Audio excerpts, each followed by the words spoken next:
What's up, people? Yeah.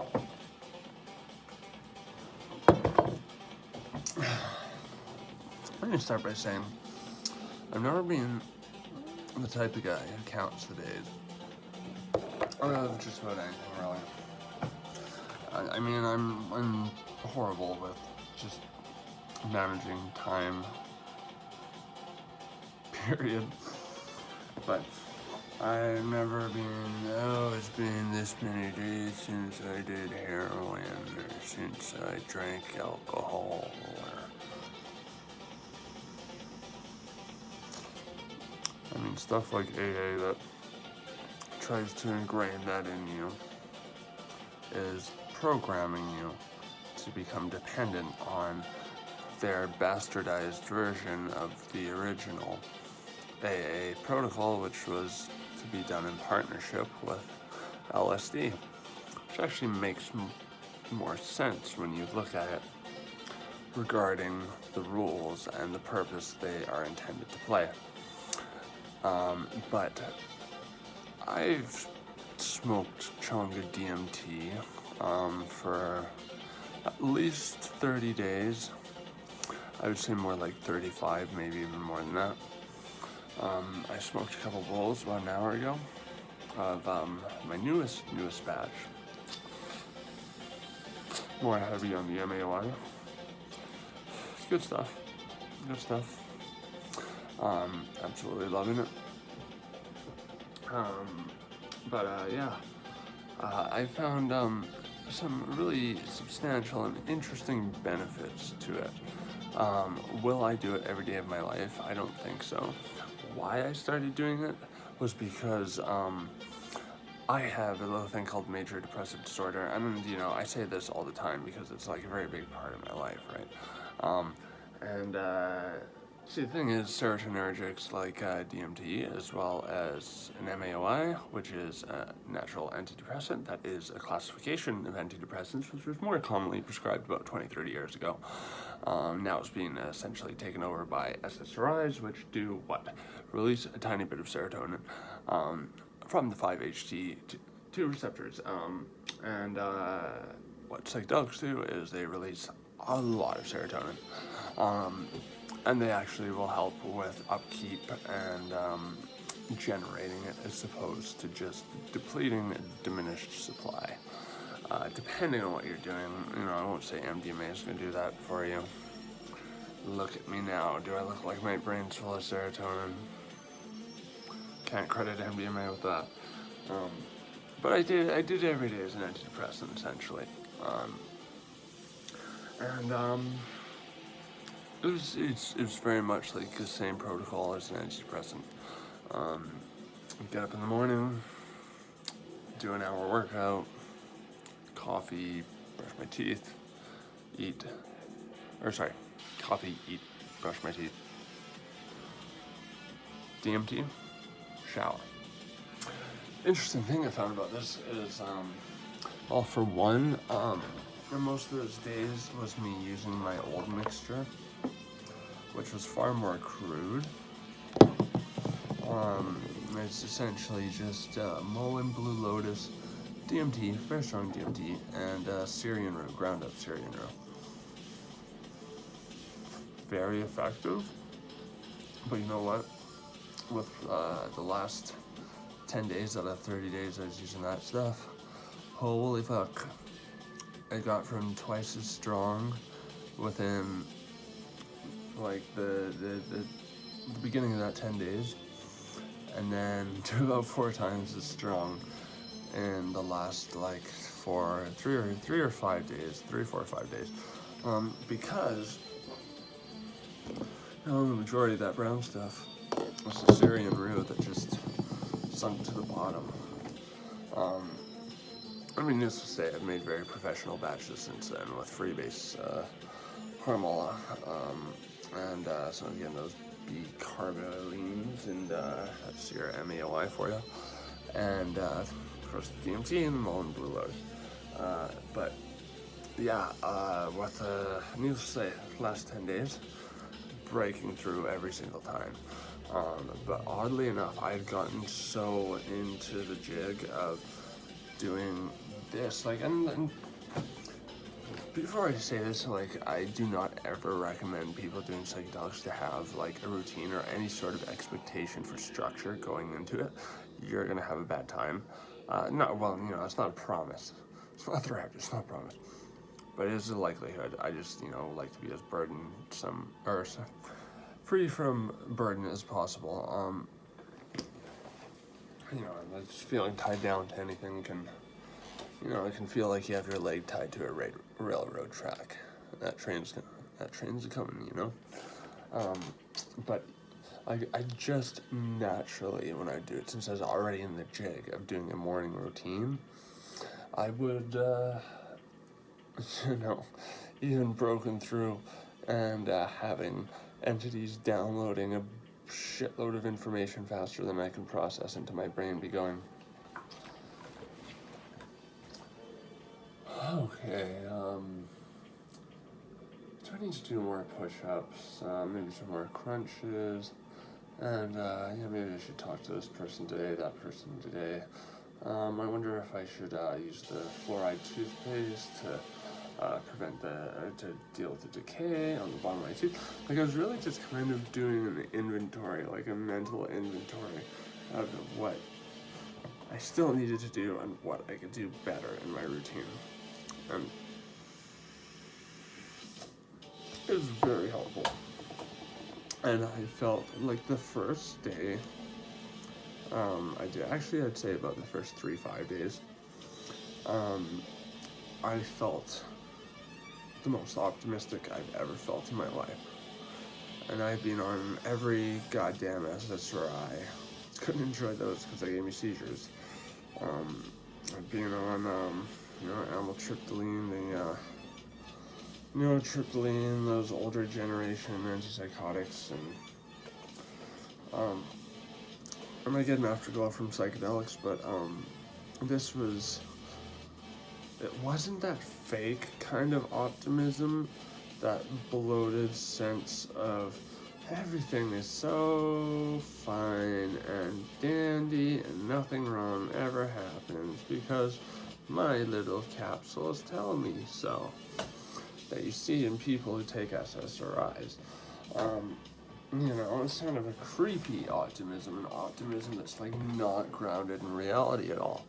One of the redeeming things about depression, or being a very unbiased pessimist, which is hard, you kind of do see a bit more of reality for what it really is, but you see the nitty-gritty, which is why you're depressed all the time. It's just other people, they don't have the stress or the tension to spare, or they just don't have the desire, they don't care. The latter is probably more the case. But anywho, this optimism I felt was grounded in reality. Like, I felt warm, I felt happy. I wasn't afraid to tell people I felt happy. But I could still see all those nitty-gritties they could see before. Now, admittedly, that did fade, I'd say, after the 7th day. Not completely, but like a little bit more. But what really was, I'd say, the most advantageous part was that being able to, or that being given that time and that perspective, that vantage to be able to, like, just recalibrate, reload, whatever the fuck that con man Jocko Willemick says. Is that an ad? Please don't be an ad. But yeah, just to be able to do a mental inventory, as I said, while entities are going, I'd be going, okay, yeah, like, maybe I should use the water pick this morning on my teeth. Maybe I should go for like a full-on dairy or a lactose protein powder. Like, just having these very normal thoughts, kind of like going through a checklist of what do I need to do to enhance this world and me in it. Like, it was nice. But I did admittedly stop, though, with the everyday thing, because I found, like I already have HPPD. I already feel like I'm tripping most of the time.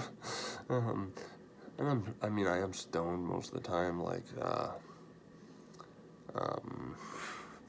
it's like a job requirement for me, but, yeah, I'm not complaining, and that brings out HPPD a bit more, but, my brain is the way it is, and if anything really gave me HPPD, it was, the fact that I was put on opioid receptors at a young age, because here's the thing about opioids, they actually, they block up a membrane on a receptor in your brain, and this receptor is largely responsible for not just pain, but that receptor, depending on how it's affected, and since I was on methadone at 16 and my brain was still developing, it was completely blocked up by opioid particles, and if that receptor is not active, that will extend to your central nervous system, and your central nervous system can cause you all sorts of problems. Mine is very bad. That's why I have a lot of nerve pain. And it can also cause vision problems and stuff like that. So, if anything, being addicted to a heavy-duty opioid in the most formative stages of my cerebral development was what did the HPPD-like stuff. But hey, my brain's the way it is, and you know what, there's nothing I can do to change it, so I embrace it, and I move forward. Would I recommend doing this every day? No. Especially for most people. And also, I think there's a tendency for these experiences, even if you enjoy them, I've never had a single bad trip with my own chonga. I think there's a very intimate, palpable, it's almost like having kids, I imagine, like a litter of psychedelic children, to make it yourself. You feel I feel like I'm coming home to family when I do it. But, that being said, I do like pretty high doses of psychedelics and stuff like that, so, I don't think most people enjoy it. And if they did, again, these experiences have more value if the novelty's there, and like any commodity, any experience you can, capitalize on. The more you have of them, typically the less their value stands. So, but I'd say an interesting part of the report, though, was having kind of like a DMT-like girlfriend, if you will. I remember, one day I had a spat with sort of a female friend, and I just felt pissed off and going to the DMT realm, and I was like, any entities, DTF, and here came out this beautiful, bodacious, Amazonian queen, this naked representation of nature, very curvy and beautiful, and it almost looked like at first she was wearing a crown of thorns, or and I kind of remember almost like Medusa hair, like the snakes at first, but fucking smoking body, and next time I saw her, she was I ended up in this Egyptian tomb, like a crypt, and she's kind of walking around the visible corners, the edges of my vision, wearing this skimpy Egyptian garb, and had kind of the Cleopatra type headdress. Then I every time I saw her after that, she had red hair, kind of that went back like that, straight, kind of up to there. And then red hair as well, but braided on each side like that. And sometimes she'd be in lingerie. I mean, sometimes it's just. I mean, I still will encounter her every now and then, but it's not as regular. I mean, again, like, I don't take this stuff at face value. I mean, yes, everything is subjective. Reality is subjective. What the fuck is real? But, you know, I think just people tend to underplay the complexity of the psyche in favor of just coveting a spiritual release, and a reprieve from reality, and a nice sponge to just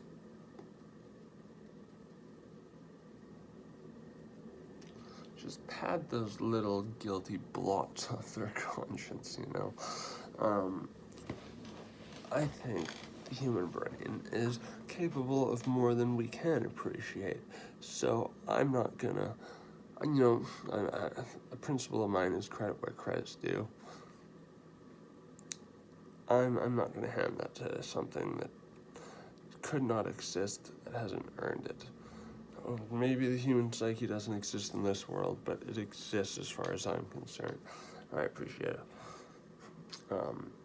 Now, while I won't use Chong every day, every few days maybe, I mean, it's a fascinating product. I was reading a paper on how it actually has shown, especially for stuff like nerve pain, like I have, that it has analgesic properties, and I'm talking peer-reviewed papers, like well-researched, credible information. But of course, you have these hack charlatan therapists who basically, because working with something like that would mean career suicide, they essentially rent out